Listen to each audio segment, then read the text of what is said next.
புத்தர் இருந்தார்.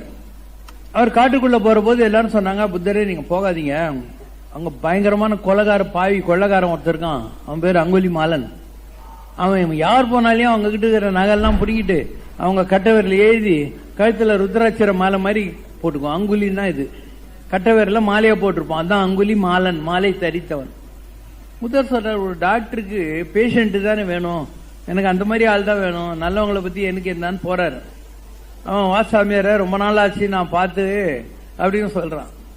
கொஞ்ச நேரங்கள் சொல்றான், நீங்க என் கண்ணுக்குள்ள பாக்காதீங்க, என்னால உங்களை ஒண்ணுமே பண்ண முடியல அப்படின்றான். அப்ப புத்தர் சொல்றாரு, ஏன்பா இதெல்லாம் பண்றேன், எனக்கு இந்த தொழில் தான் தெரியும், பொண்டாட்டி பிள்ளை குட்டிங்களே நான் காப்பாற்றணும்ன்றான். இது ரொம்ப பாவம், இதை விட்டுட்டு நீ உருப்பட பாரு அப்படின்னு. அவன் சொல்றான், என்ன சொல்றீங்க, நான் மாத்திரம் இதை விட்டுட்டேன்னா எல்லாரும் சேர்ந்து என்ன கல்ல தலையில் போட்டு கொலை பண்ணிடுவாங்க, நான் அவ்வளவு ப்ராப்ளம் கொடுத்துருக்கிறேன் எல்லாருக்கும் அப்படின்னு. அவர் சொல்றேன், நான் ராஜா கிட்ட சொல்லி உனக்கு மன்னிப்பு வாங்கி கொடுக்குறேன் அப்படின்னு.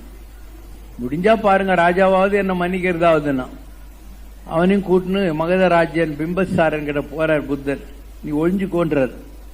ராஜா, புத்த மதத்துல சேர்றதுக்கு ஒரு சகோதரன் வந்திருக்கான், அவன் புத்த மதத்துல சேர்ந்தாக்கா அவனுக்கு பிரதர் தானே, புத்தம் சரணம் கச்சாமி சங்கம் சரணம் கச்சாமி, அதனால அவன் ஒன்னும் பண்ண மாட்டேன்னு சத்தியம் பண்ணி கொடுன்னு சத்தியம் பண்ணி கொடு.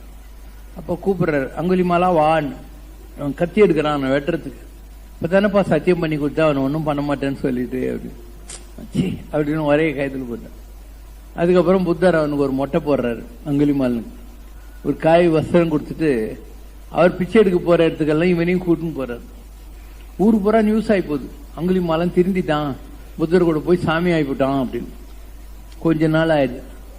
புத்தர் சொல்றாரு, ஒரு பெரிய ஆலமரத்துக்கிட்ட இன்னொரு மரம் வளராது, நீ தனியா போய் பிச்சை எடுன்னு சொத்துற.